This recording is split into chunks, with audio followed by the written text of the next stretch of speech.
Now where did Zaroff get to? You defeated the lizards, removed the nails. The marquis chose you well. Now, show me what you're made of, tree walker!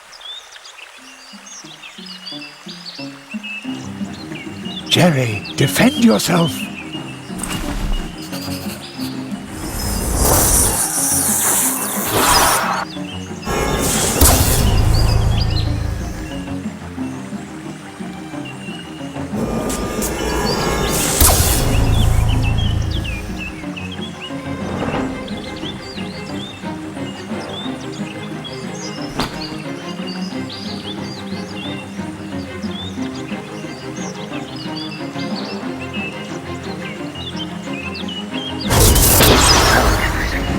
Excellent. You repelled his spell with the nail and rendered it harmless. Zaroff lost one of his spells.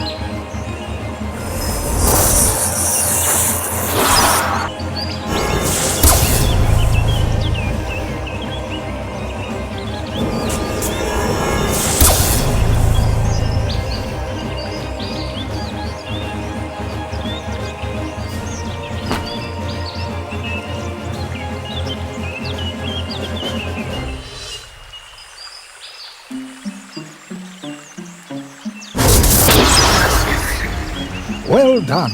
You repelled his spell with the nail and rendered it harmless. Zaroff has only 2 spells left now.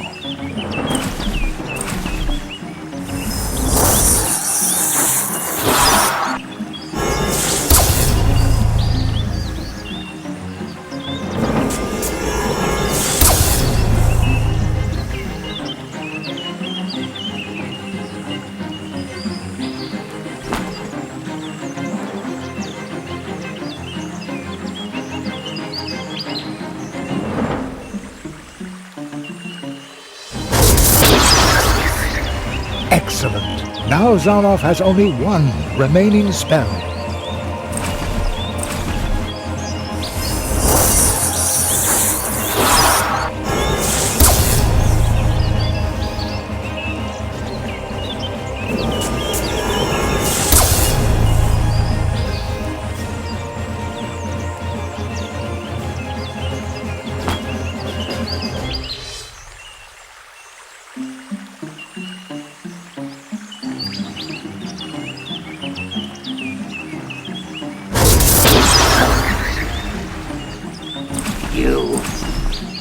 You took everything I had. For this I shall...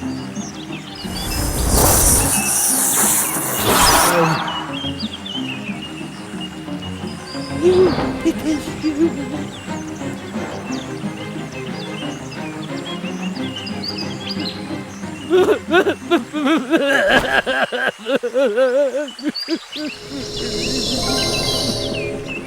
You did it, Jerry. Zaroff used his magic against you and lost. I didn't mean to do it. Not like this. Marquis, are you... He's still too weak. He cannot answer you.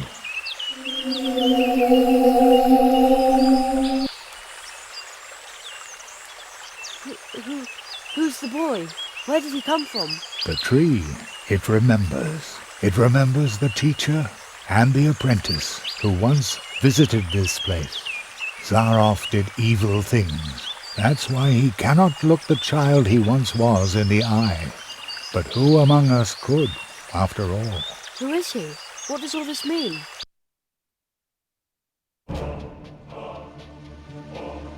The great Zaroff.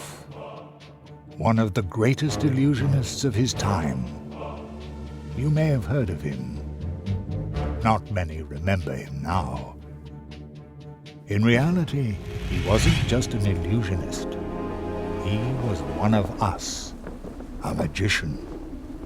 Zaroff was the last apprentice of the Marquis de Hото. When the rabbit trained him, he was just a boy, not much older than you. When his training was finished, young Zaroff and his teacher visited the clearing of the first tree, and they left some traces behind. The tree would remember them. Soon, the Marquis and Zaroff became living legends as they hurried from one world to the next, from portal to portal, and helped wherever help was needed.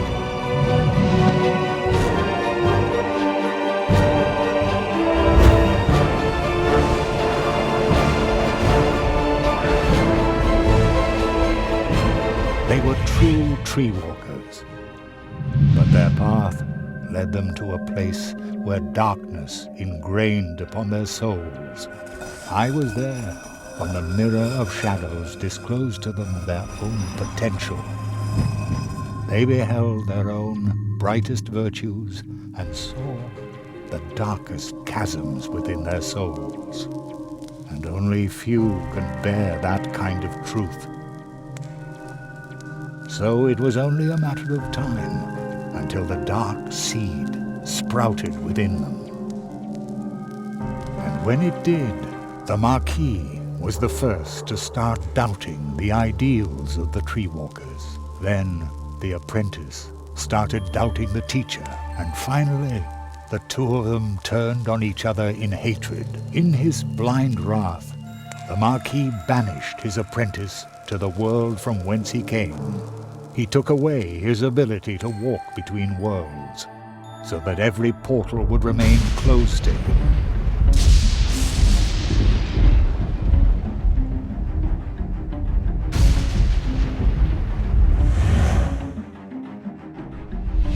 Zaroff became a prisoner in his own world.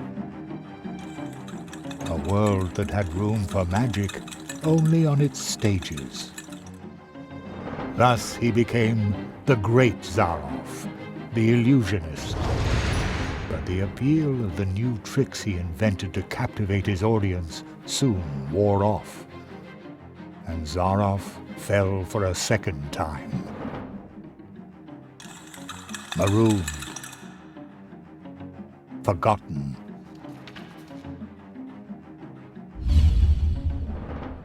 In his despair, he began to rattle the doors of his reality. He turned to alchemy, forbidden experiments, to open up the portal worlds once again. And with every failed experiment grew the hatred for his teacher and for his audience that no longer cared for him. And when Zaroff was finally driven by nothing other than fury and revenge, something answered to his rattling and knocking. Consortium squamata, the lizards.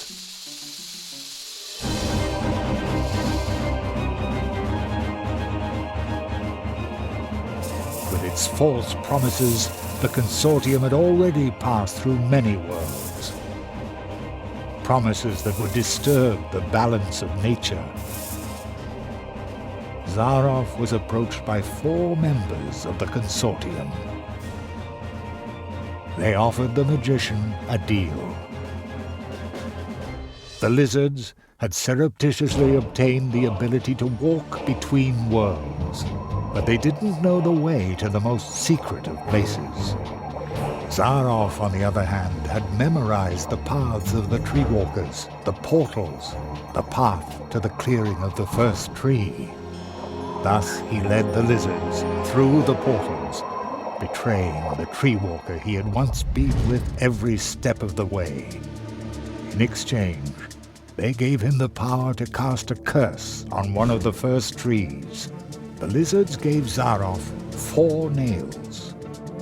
4 nails made of 4 cursed metals, serving to drive the magician's spell deep into the trunk of the first tree, where it would take effect and make the inhabitants of the portal worlds his final audience, thus trying to obtain respect and glory by force.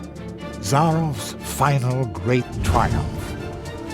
And while the portal worlds were suffering from the curse of Zaroff, the lizards invaded them, as they had done many times before. Only one could have provided help. But Zaroff's mentor, the Marquis de Hото, had spiraled himself further into the darkness that the mirror of shadows had revealed to him. The cold one. He was willing to let us freeze to death. The good tree walker who had trained Zaroff. I had already given up hope I would ever meet him again. But when Zaroff entered the clearing, the first tree remembered the magicians. When it recognized the threat that the apprentice posed, the first tree brought to life and sent out the memory of his teacher. So, the memory of the Marquis de Hotto, shaped long before his own corruption set in, left the clearing of the first tree, and promptly forgot that it was nothing but a memory. And once again, he was a true tree walker. He set forth to find himself an apprentice, somebody who would be able to stop Zaroff. He answered your call. The roots of the first tree run deep, even into our dreams. The Marquis found you, Jerry, because you had a dream.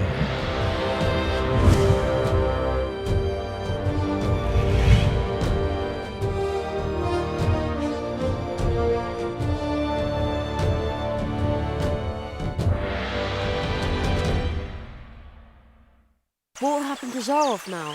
This place might be his only salvation. He will remain in the shadow of the first tree. The Marquis, the first tree, they were right.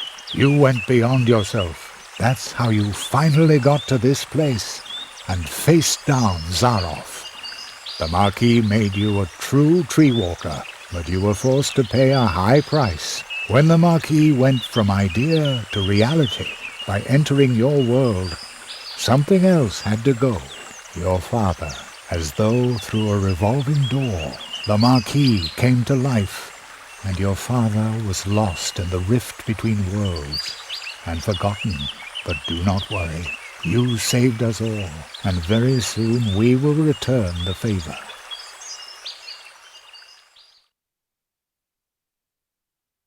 An acquaintance of mine once said, "Only those who get on the way can find their way." And so it came to pass that Jerry had to leave his mentor behind in the clearing of the first tree. Jerry knew that he had been more than the memory of a courageous, one-of-a-kind tree walker, more than the first tree of mousewood needing Jerry's help. He had been a friend.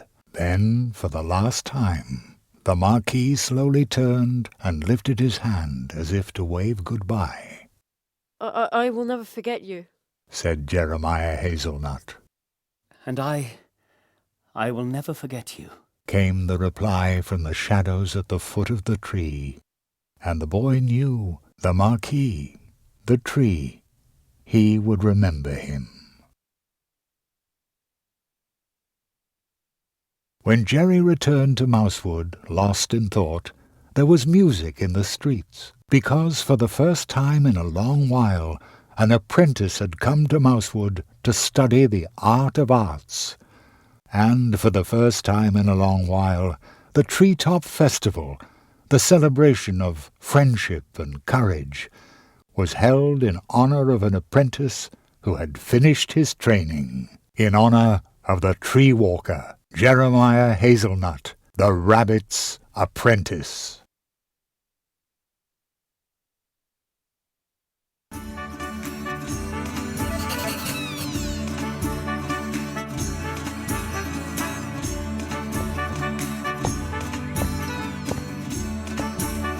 Here they all go again, drinking our juice.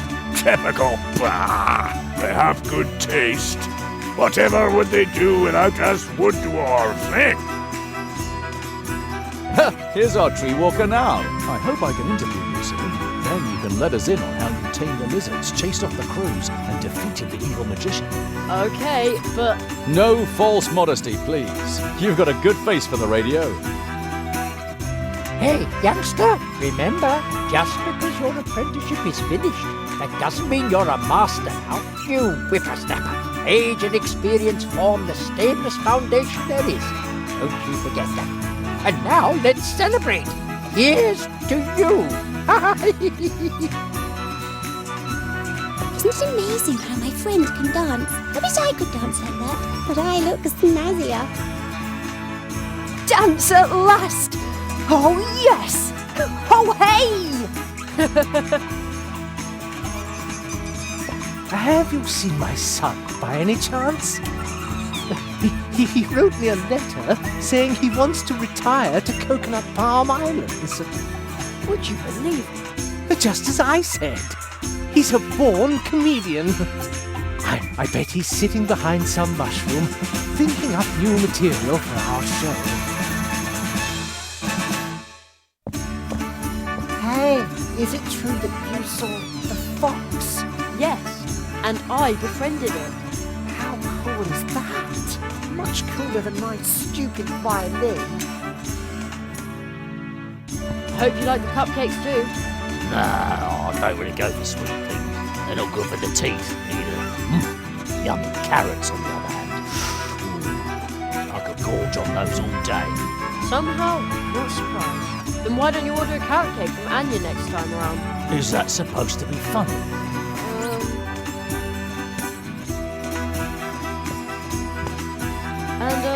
How's your experiment with the exploding cookies going? Hото, my little cream puff, was really impressed. Ribbit! But we won't know what the folk of Mousewood will think until next weekend. That's when I'll start selling them. Sounds great. Yes, we've been very lucky lately. Sometimes I even dare to hope that old Uli will come back.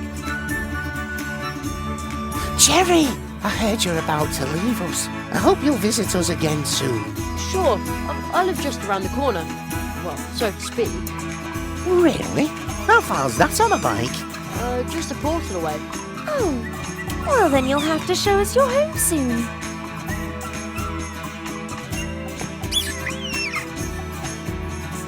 This is a great party. Almost makes you forget all your troubles. They are holding the Treetop Festival unusually early this year, but sometimes it's a really good thing to revive old traditions. This is the most fun I've had in ages. Glad to hear it. Mr. Spitzweg, what are you doing here? Well, I heard that in your honor they were holding the Treetop Festival earlier this year. So, naturally, I turned right around and came back. You must tell me all about your adventures. And you tell me about yours. Oh, you'll come and see me soon. I brought some lovely kelp tea from the coast. Isn't this a grand table? We put it together yesterday in a hurry. Very stylish, boys. And it was great fun, too. Yes, diligent work is fun. You again? Not on duty, then? No, Penny is now the Crow Scout. He has to stay away from the cannon now. A few nights ago, he shot glow nuts at the town. I knew there was something wrong with him. Poor Penny. I love the Treetop Festival. I come here every year. I have this magic premonition that you will not be the last apprentice the people of Mousewood acknowledge in this fashion.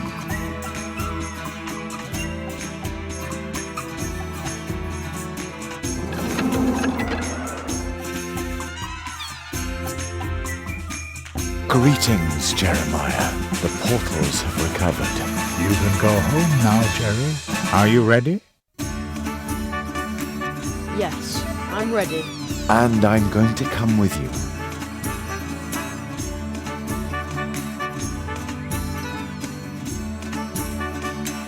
My father, my mother, will they be back? They already are.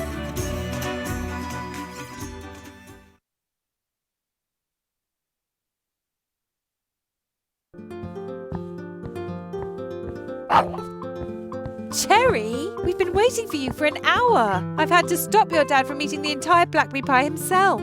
I was hungry. I feel like I've been on my legs forever. Me too.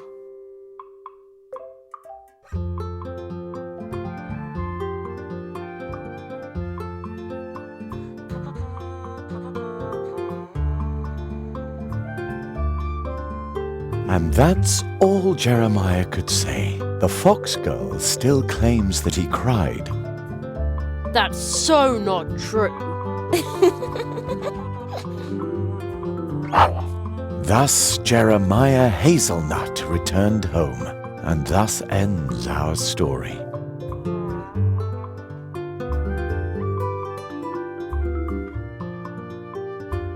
But with every ending, other stories begin. They are like waves in the ocean, always in motion, spilling over and intertwining. Some stories tell of huge problems we create for others that can barely be solved, even with courage, especially when you're nothing but a tiny mouse. But perhaps someone is going to step up.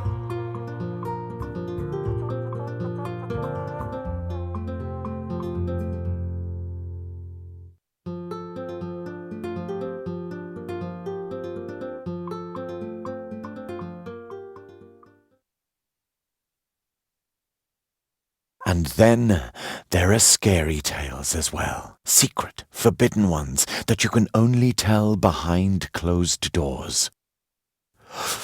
Are you suddenly cold too? Who was that boy?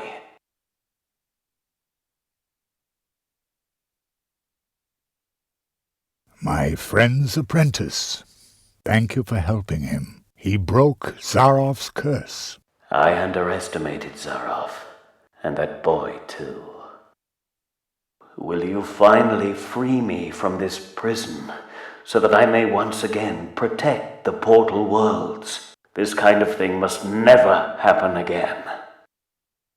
You know that this is impossible, old friend.